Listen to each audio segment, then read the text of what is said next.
So, like the title says, in my opinion, Tim Walz, governor of Minnesota, has final responsibility for the Summer of Love. I know we're 4.5 years on from it, but this has gnawed at me for a little while. Because ever since it happened, I've felt his culpability in my heart. I've known it for a fact. In my heart.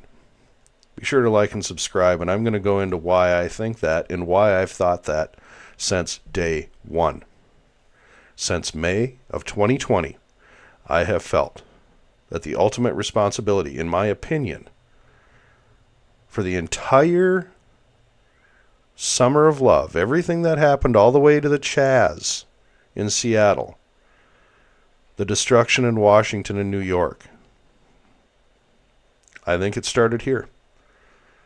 I know it started, obviously everyone would say, yes, it happened with George Floyd. It didn't happen because of George Floyd.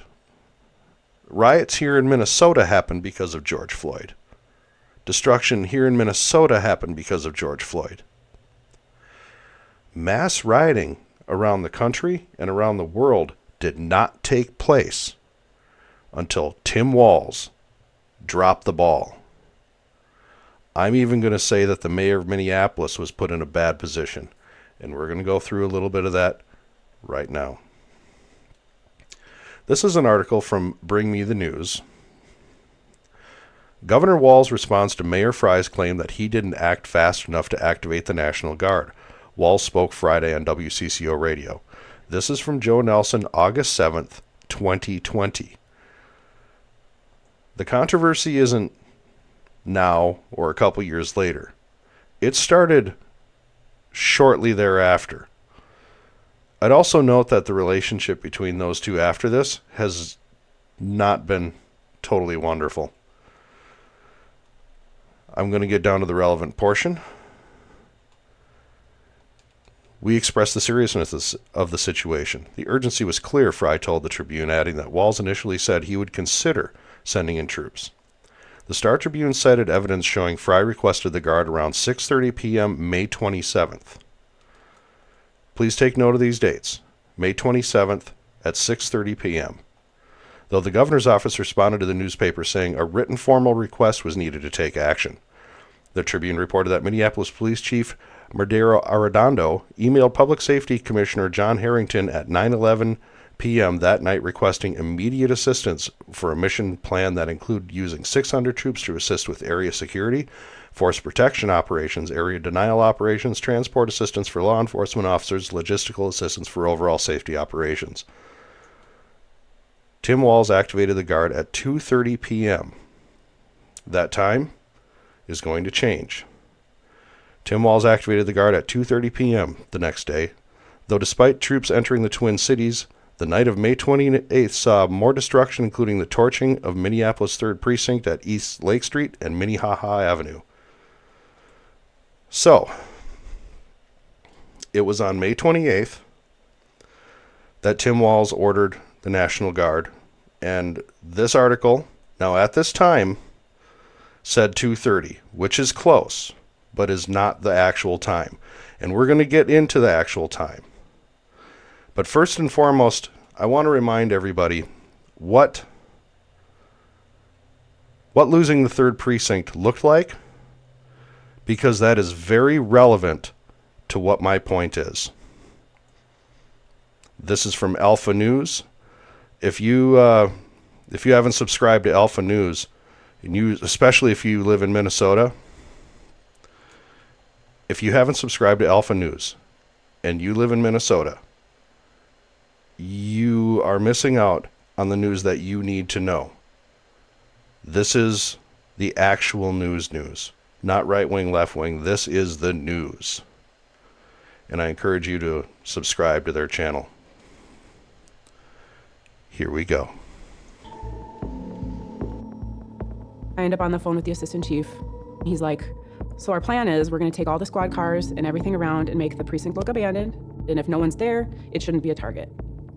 And I'm literally just staring at the phone like, this, how is this the plan? Like, there's thousands of protesters. There's thousands of rioters.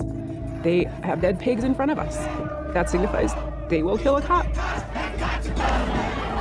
We were tasked to go down to the precinct to remove all of the shotguns and patrol rifles and ammunition from the precinct. When I got down there, you would swear it was kids moving out of college dormitory because everybody, there was moving trucks and everything out back, literally emptying out the precinct.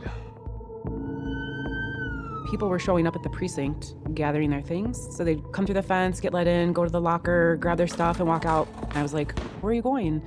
Oh, I'm just coming to get my stuff in case they give away the precinct. Like, it's got our museum stuff. Pretty soon, 2 vans showed up and cleaned out all the museum items. You're talking 20, 30 years of pictures, artifacts that are on the wall supposed to be for eternity. So you're a lieutenant in this building, and you don't even know that the plan is to surrender it later in the evening? No, not even a clue. As they were like cleaning things out, they took all the cameras out because they didn't want the rioters to break them. We're now in a precinct with boarded up windows. I could tell what was going on outside. I couldn't see it, but you could hear it, you could tell. I knew there were fires. The radio traffic was completely insane. It was fire after fire after fire. The whole city was burning, just like night 1 and night 2. Looks like the U.S. Bank building at 28th and Lake is on fire. Flames above the buildings in front of it. Copy. U.S. Bank at 28th and Lake appears to be on fire. Large fire east of the 3rd precinct. Copy. Large fire east of the 3rd precinct, 2118. I was shocked. I said, no way. Bloated? It may be menopause belly. Welcome to menopause, a slower metabolism. No fucking way. And the city's not that stupid. They're not going to do that. You can't just give up a precinct. I did not think anybody in their right mind would think it would be a good tactical move to give up a precinct. I made the decision to evacuate the 3rd precinct. Yes, he made the decision. I apologize for the ad. He made the decision to evacuate the 3rd precinct, but it's my contention he was put in that position. We're going to get into more why following. When do you get word that it's finally time to leave the building? So I get a command over the radio that we need to evacuate the 3rd precinct. Evacuate now, evacuate now. I said, like, right now? Do we have to evacuate right now? And they said, yes, immediately. You need to evacuate now. Evacuate, evacuate, evacuate. I have 50-some people. I quickly get on the air and tell everyone to gather in the roll call room. I get a phone call from the head of 911 as I'm trying to do roll call, and she says, our whole 911 backup system is there. You need to go get the radios. And I'm like, okay, so either we're in so much danger that we're trying to evacuate right this second, or we're not. We're going now as fast as we possibly can. A few SWAT teams come in. I realize they are our escort out, and one of the SWAT team leaders looks at me and he says, why are we evacuating? And he's coming from the outside in, and I can't see on the outside of the building, so I'm like, why? And I don't know. He doesn't know. I don't know. We just have to evacuate. Evacuate now, evacuate now. Time 21:55. They're about to breach the back gate.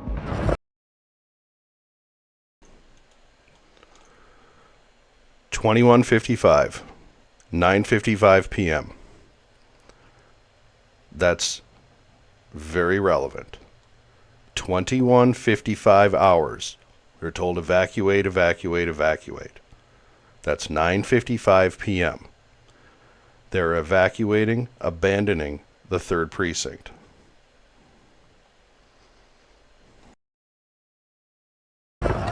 Everything was happening so fast and there was such chaos.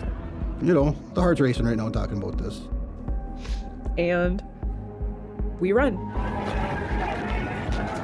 We run with our belts on and 50-some people and 3 SWAT teams, and we get to the fence. We can't get out. We gotta go. We're sitting ducks here. There was only one way in and one way out, and the way out was locked. 1283, they breached the northwest corner of the front. Northwest corner of the front has been breached. They're coming in the back. We need to move, Need to move now. One of the squads rams through the fence to get it open.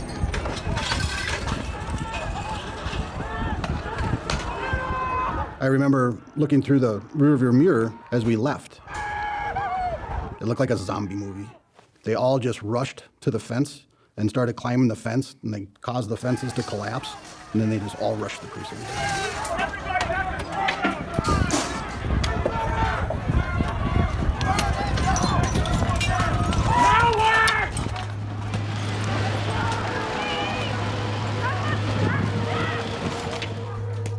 And as we were driving down the line, every window got broken out of the squad car. Driving the gauntlet down Snowden.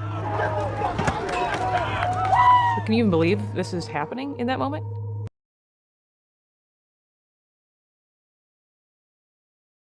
Those are the images that went nationwide. Those, right there, of an entire police precinct running down the road. No backup. Fleeing. Throughout history,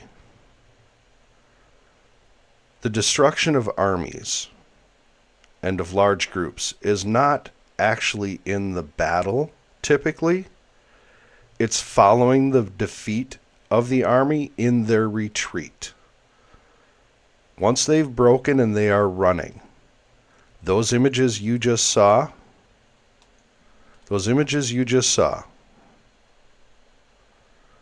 of police officers running, and I'm going to replay them and then continue on to a certain point,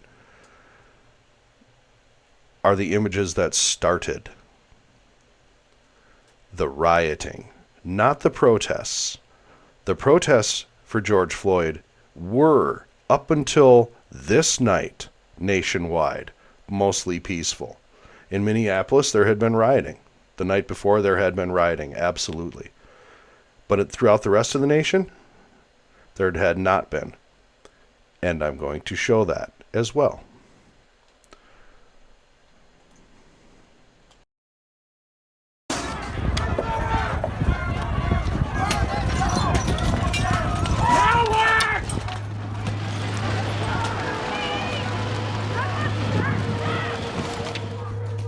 And as we were driving down the line, every window got broken out of the squad car. Driving the gauntlet down Snowden.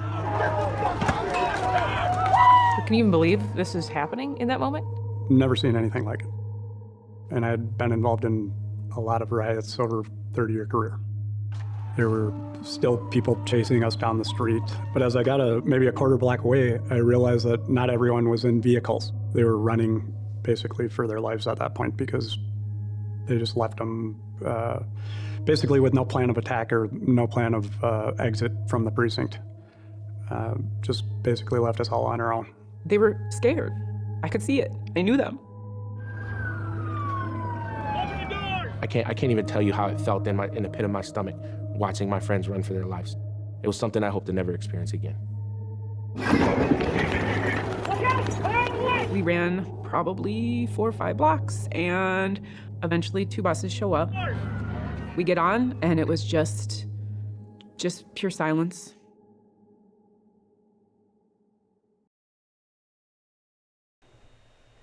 Pure silence. That's about as defeated as an army can look. And I'm going to just play another minute or two of this, and you can see the result of this. And these images went nationwide, worldwide. Everybody saw a major American metropolitan police force run for their lives and abandon their precinct. That is what empowered all of these people in all of these other cities all over the globe to riot. Not protest, riot.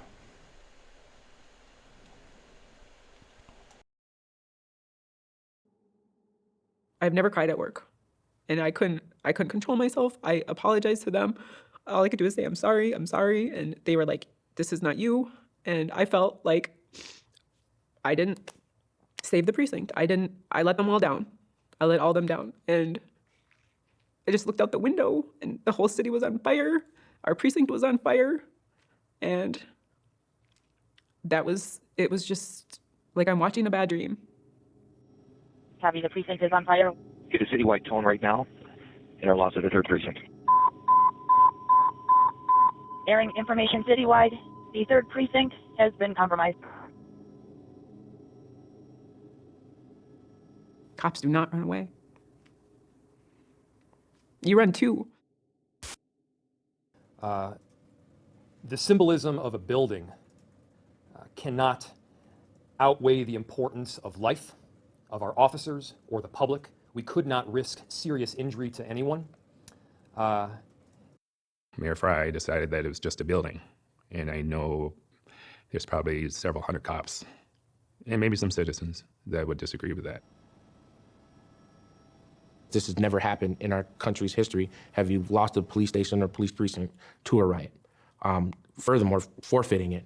It was unbelievable then, and it still is now, that they chose to surrender that precinct. And there it is. It's never happened in the United States up until that point. Up until that point, and all those images went nationwide. If you were on Twitter, you saw Unicorn Riot. If I were to hit play, you'd watch Unicorn Riot footage from inside the precinct itself as it got looted and destroyed. So how is it that Tim Walz is responsible for that? Tim Walz did not activate the National Guard when he was asked to the day prior. Had there been sufficient manpower, there is no reason the 3rd precinct should not have been held. You do not run. And I know every cop on this, if a cop were to see this, they would say the same thing. You do not run. Cops do not run. We are here. We are here to stay. We're not going anywhere. More of us are coming. And we're going to be here for our community, come hell or high water, come fire and flame. They were denied that. They were denied that by ignorance. We dodged a bullet, America. They were denied it by ignorance.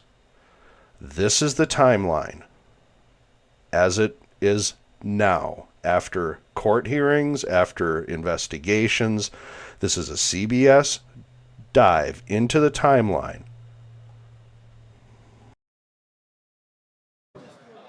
The National Guard called into Minneapolis tonight after protests turned violent.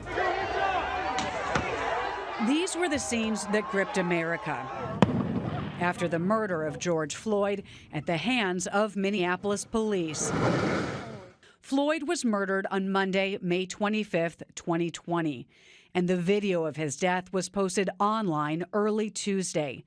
Hours later, Minnesota Governor Tim Walz called the video sickening, and the first day of protests began. I also strongly support the rights of those to peacefully protest. Walz addressed the protests in his COVID briefing the next day. I was saddened to see that some of the protesters were in harm's way last night, and I just want to encourage everyone to be safe, especially in light of the COVID-19 pandemic. Some of the protesters were in harm's way. Some of the protesters were in harm's way.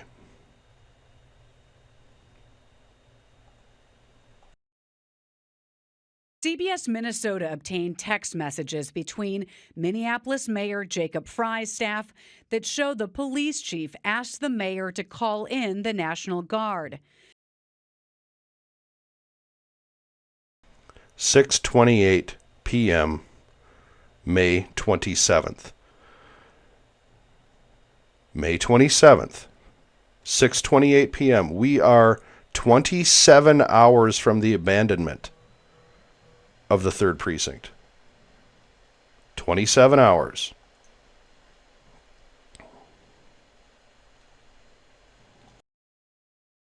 Minnesota's Republican-led Senate issued a report months later that shows just 1 minute after those texts were sent, the mayor spoke to Governor Walz on the phone, and Frey said he asked for that support. Later that night, a text from one of the mayor's staffers said he heard the governor was hesitating to call in the Guard. Walz and Frey disagreed over their conversations. Disagreed over their conversations. As you're going to see, they may have disagreed over their conversations, but it sure looks like Mayor Frey is a little bit closer to the truth than Governor Walz is. The same Senate report said police sent a written request for the Guard up the chain to the state's Commissioner of Public Safety. 9:11 p.m., May 27th. We are 24 hours and 44 minutes from the order to abandon the 3rd precinct. 24 hours.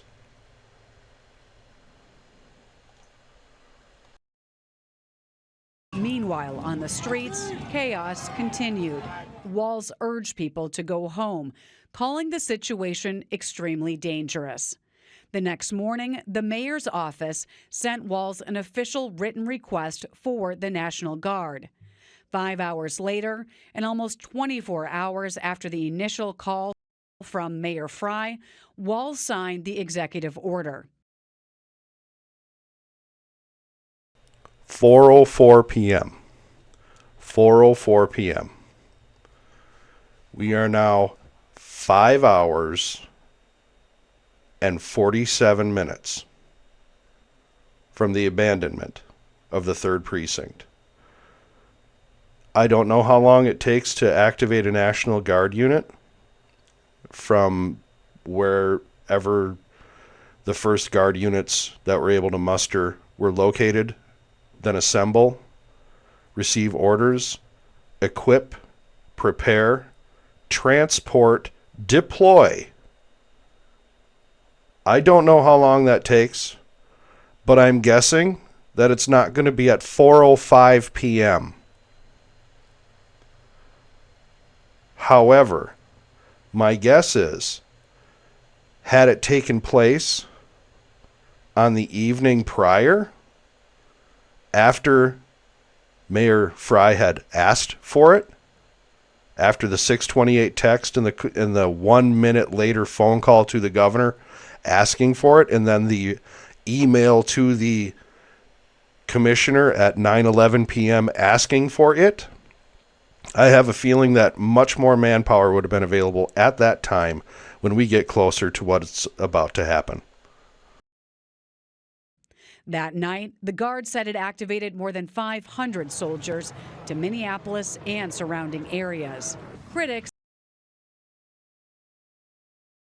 500 soldiers to Minneapolis and the surrounding areas. And you saw the timeline here. They're saying it's at like midnight, 3:40. The precinct was abandoned at 9:55 because you had hesitation and you had a lack of commitment. Mayor Frey was asking for these troops. The governor hesitated and hesitated and waited until later that afternoon, when there would have been another full night of complete rioting as piecemeal troops are brought in. Piecemeal. Until finally, he had no choice. including Republicans in the Minnesota Senate, say Walz didn't act fast enough to stop the destruction in Minneapolis, including protesters who set fire to the 3rd Police Precinct. If the issue is that the state should have moved faster, yeah, that is on me.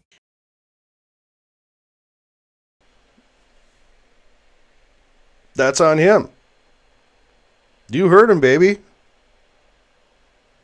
You damn right they should have acted faster. About 27 hours faster. Long enough to be able to get the National Guard activated, enough troops mustered to be able to backfill the Minneapolis Police Department so they could actually defend their friggin' precinct.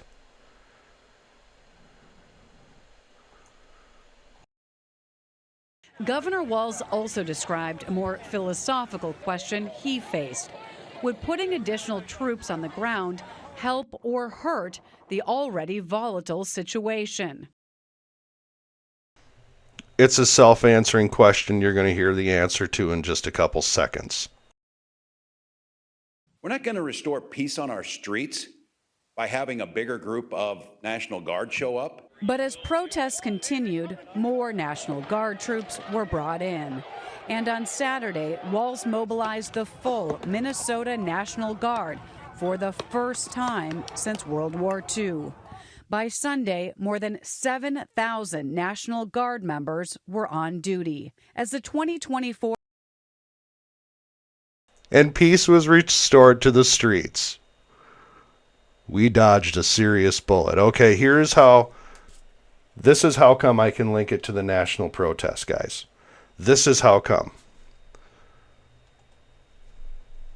This is the list of the George Floyd protests in the United States. The George Floyd protests. Now, those dates that we went through are very important. Very important. There was rioting on the 27th. Fry asked for the National Guard at 6:55 p.m. on the 27th.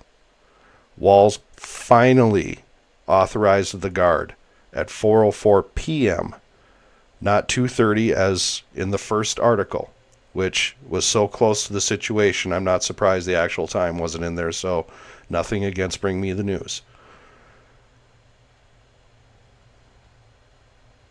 The third precinct was lost at 9:55 officially. The next day, you're going to see a lot of something very common. On the 31st, Alabama, you're going to see a lot of the 30th and a lot more of the 28th, turning violent on the 29th in Connecticut. District of Columbia, the evening of the 29th. In Georgia, on the 29th.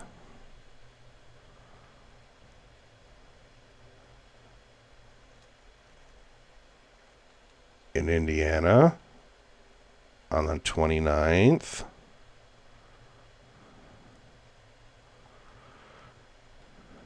In Iowa,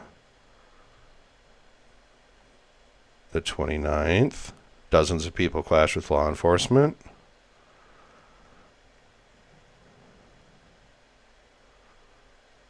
You getting the theme here, guys? You're seeing a lot of 30th and 31st, but you're prominently seeing right here the 29th. Began throwing items at police and taunting them. Nebraska, 29th.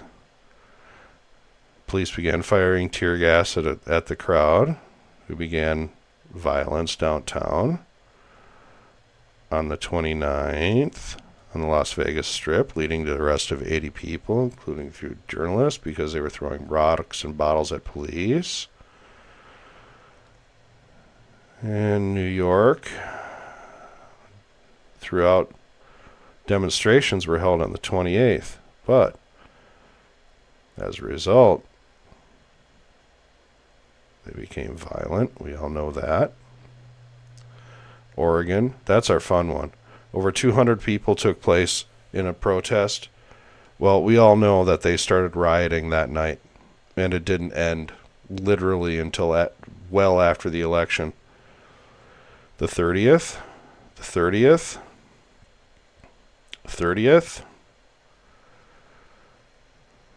29th, 30th, Washington. This was the Chaz. Remember the Chaz, everyone? The Capitol Hill Independent, who gives a who cares, whatever it's called. Remember the Chaz? And finally, we end it with Wyoming on the 29th. And those were actually peaceful protests. So everyone can kind of see the coincidental date here. Everything from the 29th on. And it just escalated and escalated from there. To see on the side here, you can see the map. As you saw, most everything happened after the abandonment of the 3rd precinct because of the negligence and complicity and the general Minnesota nice bullshit that is the Tim Walz administration. He goes out and he pretends to be a knucklehead. He's basically Goofy is what he wants to pretend to be. He's not. Goofy's smarter. Goofy can handle situations a little bit better. You saw him in the vice presidential debate. He's a joke. And what's sad is he's our joke for 2 more years in this state. But I wanted to point out, finally, if for no one freaking else, myself, and put it on a video, because I know in the end I'm right, that Tim Walz is, in the end, in my opinion only, he is responsible.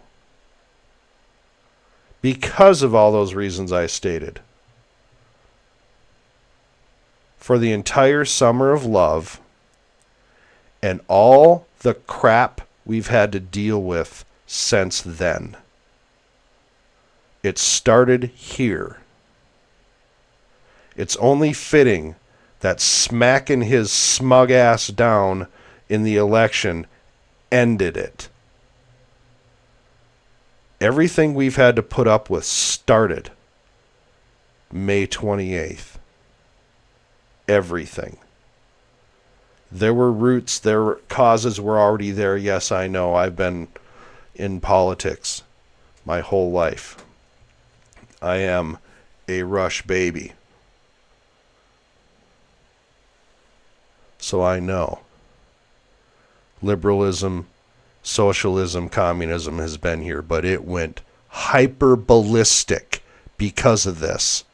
And the reason it went hyper-ballistic isn't simply because of George Floyd. It went ballistic because the police were seen to run on national television. A major metropolitan police force was seen to run and retreat on national television, on the internet for everyone to see, because they did not have the backing of their governor. Their city was desperate for help. Their mayor was crying and pleading for help. Our would-be vice president failed. He hesitated, he failed, and people died. That's a fact. And that's really all I got to say. I've made my point. Thank you for coming by and listening to me. I do really actually appreciate it, because this issue has pissed me off for a long time, and I'm glad I got to finally say something about it. Talk to you soon.